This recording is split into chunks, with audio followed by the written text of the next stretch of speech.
Danny, a lot to discuss, but first and foremost, how happy are you to have signed a new deal? No, it's great to get it finally over the line, and obviously it gives a little bit of security for us as a staff, so we can really get our plans into action for next season. So yeah, no, absolutely delighted.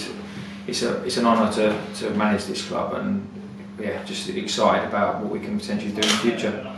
Joined the club around 2 years ago in a difficult period where we didn't know what league we're going to be in, and this, that, and the other. And you spoke a lot about a lot of work being needed to be done in a small amount of time. How do you reflect on your time here so far?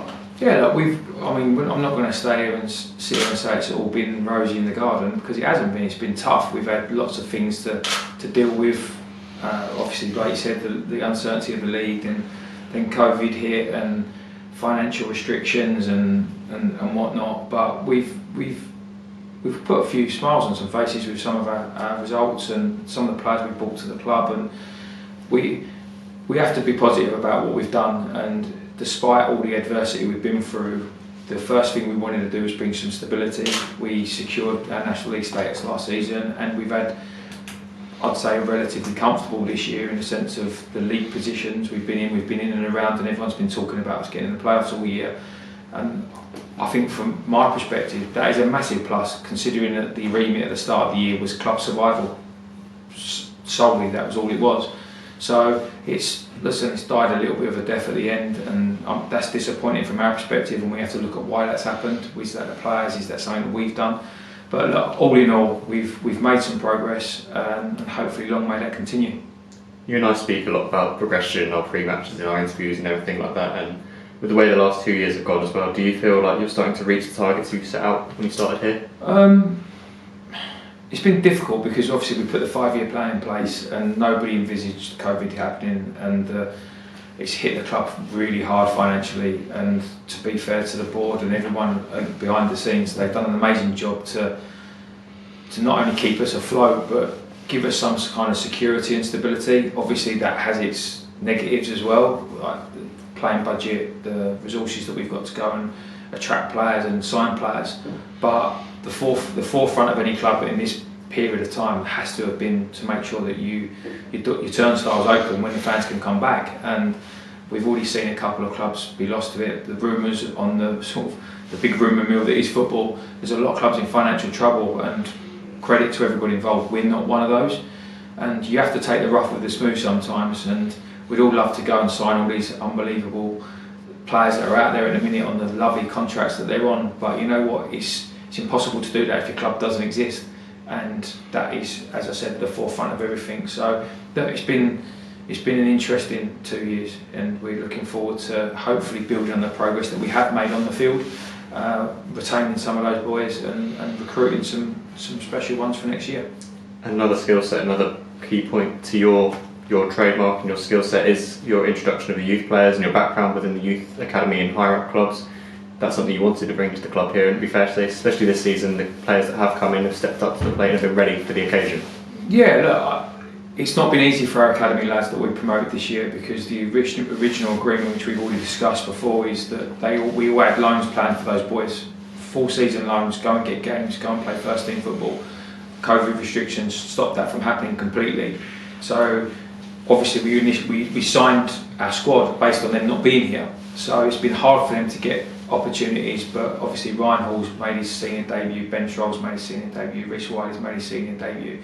We've had lads get involved in training all season, and they've progressed. And as I said, I'm disappointed in the progress we have made with them, because I think they should be further ahead, which isn't their fault because of the lack of games that they've been able to have. But they've made progress, but you look at all of the players we've brought in and progressed. I mean, Ethan's had a great season in League One. They've managed to survive the season. He's played a part in that. The players that have been on loan to us, Joseph Hungwose, he's now played in the Championship. Giles Phillips has been in the Championship squads. Paoli, who we had last season, has gone on and had a great career and a great season. The rumours are he'll be moving into the Championship potentially at the end of this season. Max Hunt's, obviously, we've built a reputation now. This is where people want to send their players. So whereas when I first came here, we were contacting clubs and asking them, look, can we have this lad on loan? They're now phoning us and saying, look, we've got a lad that we believe will thrive in your environment. And What we've got to do now, and our work ethic behind the scenes, has got to be to do our due diligence to make sure that they can come in and affect it like everyone else has. And obviously the club here is a top club at this level, and it's a well-known club at this level with big expectations from fans and everyone like that. How do you plan with this new deal to hit the targets expected both for you and for the fans as well? I think the first thing we need to do is balance our expectations. I think we need to make sure that we're looking for progress, we're looking to make strides to go forward, but with the realism of, for us it's going to be a time thing. If we had a Ryan Reynolds came in and threw £2 million into our budget, then those targets and those timelines probably would be moved, because you can go and afford to invest in not just the team but infrastructure and whatnot, which is what Wrexham are doing now. Stockport have done the same. They've invested in infrastructure, they're making sure that they're getting everything right. So our timelines are a little bit different to theirs. Our aspirations are no different. My goals and my targets are no different, but we have to be realistic in the sense that we're not going to go and sign 20 top class National League / League 2 players this season, because we can't do that. What we can do is continue to develop the ones that we've got, bring in new players that we can develop and progress, and hopefully together with some security and some sustainability we'll slowly reach our targets. And to be honest with you, in the long term, I think that's the best way to do it. If you've got someone who throws a load of money at something and that person then decides he doesn't want to do it anymore, you could be in a bit of trouble. Whereas if we do it the way we are doing it, hopefully when we do reach our goal and reach our target, we'll be in a position where we can sustain it and we don't have to look over our shoulders at people trying to take money off us all the time. And for you personally, obviously it's been a bit of a chaotic 2 years with everything that has gone on during your time here. With the way you coach and you manage, do you think you've learned a lot? How do you think you've improved since you've started here? Massively. I think I would, any manager that sits there and says, I'm done, I know everything, I would say he's a very good poker player, or maybe has a little bit of the delusions of grandeur of a little bit, because every day you're learning something. And I think I was fortunate enough to be in a conversation once with Steve McLaren, and he said when he first got his first manager's job, he said that the first 1,000 questions he got asked didn't relate anything to do with the first team whatsoever. It was all the stuff that goes on and all around it. And I think that's probably been, with the adversity that we've been under, with the not knowing the leagues, with COVID, trying to put out fires everywhere, that's probably been the biggest thing that's developed in me, is managing my time, managing my staff, learning to delegate, because I'm a bit of a control freak, so learning to let other people do stuff. But also my management style's changed. You come into it with the utopia of this is what I'm going to do when I get a job and this is how I'm going to do it. Then you get stuck in front of a dressing room full of players, and no disrespect, at this level with some of the players I've been fortunate enough to work with, they can't do some of the things that those players can do, and so you have to learn to manage those players, build their confidence, work with them on the pitch, help them believe in themselves, because a lot of the players that we recruit, because of what our situation is, they come in as damaged goods a little bit, and you've got to rebuild them. Sometimes it works and sometimes it doesn't, but our general consensus around what we're doing is trying to develop them, and as a caveat to that helps develop us as well, makes us better at what we do.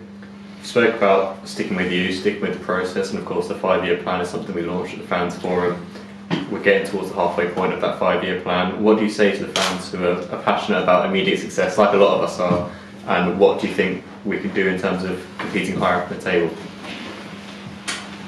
We rely heavily on footfall. If you want, we're a bit like a small shop in a big supermarket, and we need people walking through and coming through the turnstiles and putting bums on the seats and standing on the terraces. And I know as soon as I've said that, people are going, well, it's a lot easier to come and watch when you're winning every week. But I described this in our fans forum. We've got two circles. We've got a vicious circle and we've got a positive circle.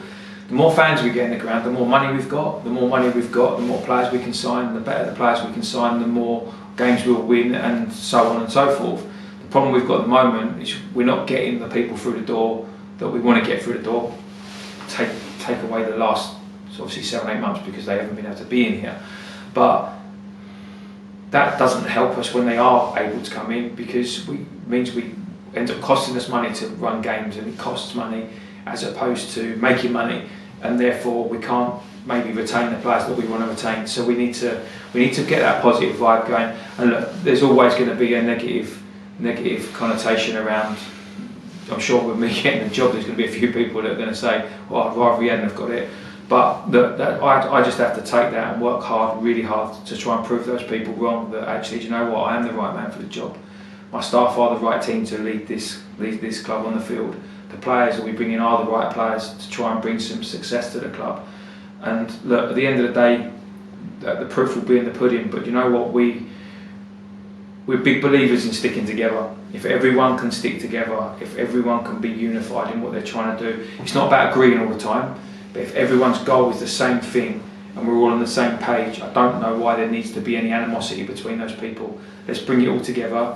Let's hear people's opinions, because there might be something that we like. Let's make sure we're all headed in the right direction, which is Aldershot Town Football Club, getting back to where they belong. Having known you for nearly 2 years, I know how passionate you are about sticking together and doing the right thing for the good of the football club.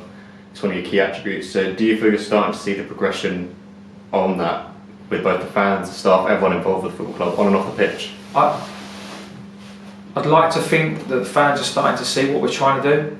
I'm hoping they've got some kind of empathy with our situation. When I say ours, I don't mean mine and the staff, I mean the club's. That we're not in a fantastically fortunate position in a lot of ways, but what we have got is stability. So hopefully they see that.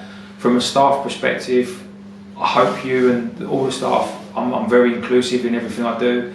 My door open policy isn't just for players, it's for staff as well. And many of you have been up and had a sit in my office and had a little chat about maybe not having such a great week or whatnot, and I'd like to hopefully think that I've contributed to some positive stuff that's gone on. I want to build a family, and I think that when it comes to family, you don't always get on. You're not always singing from the same hymn sheet in a lot of ways, but the common goal is the same. And I think that was that saying, you cut one, we all bleed kind of mentality, that you know what, we might not always see eye to eye on stuff, but we are in it together and we've got each other's back. And if we can have that kind of mentality, that would be my biggest legacy if and when my time here comes to an end. If I walk away and everyone goes, you know what, we're a more unified club, then I'd take great pride in that. Hopefully with a few trophies in the cabinet as well. But you know what, we'll see what happens. It's good to have the back of the board as well. Now that your own future sorted and your staff future sorted, it must help in the preparation for next season as well. Yeah, look, we're a little bit of a victim of our own success with some of our players, because obviously they're attracting a lot of league interest, and we have to be realistic, and we used that word already a few times, that's a pride thing as well. If we brought a player in who maybe some other club didn't want to take, or they've dropped out of the sort of Premier League, Championship, League One system and have ended up with us, but we've pieced them together, we've developed them, we've made them better, and now those clubs are all interested in them again. We have to take pride in that. It's frustrating because the ideal thing would be everyone we want to keep signs done. We had the targets that we've got, who we're in quite good talks with, and then we can almost guarantee that we'll be better next season than we were this year. Unfortunately, we are in a situation where we're going to have to play a little bit of a waiting game. Not too long, but a little bit of a waiting game, because we want to keep them, but obviously out of respect to them, they have got options. And that'll have to be reassuring for you, given the way it ended last season. It gives you a bit more time to prepare going into pre-season for next year as well. Yeah, pre-season's done, we're planned, all the fixtures are done and will be announced once the season's finished. Which we weren't fortunate enough to do last year, because we didn't even know whether there was going to be a season. The season before, we didn't even know what league we were planning for. So that has been a weight off our shoulders. Recruitment wise, we've been looking at our recruitment since December, and in talks with people about, and in the right ways, because obviously it's tough when they've still got a season to play. But you plant the seeds, you have conversations with the agents, with the clubs, what's the situation. Not everyone's kind of paid us the same respects, to be fair, but that's a story for another day. But you know what, we are in a better position. Unfortunately, we haven't been able to secure the players that we wanted to already, but I don't think that means that they're not going to stay. I just think it means we have to be patient.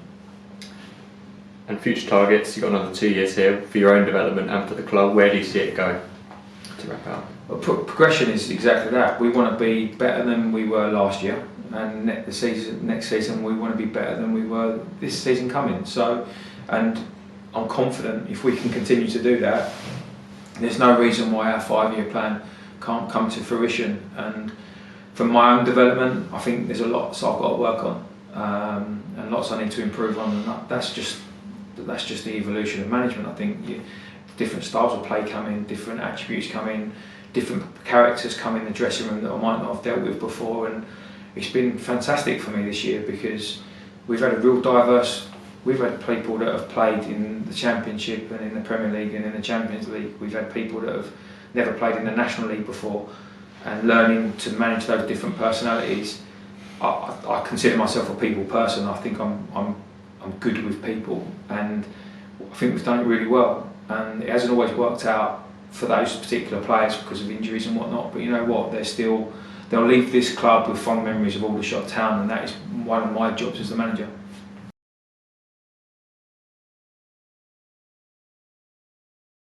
Are you in the shop? Sign up below. Click here for the next video, click here to subscribe.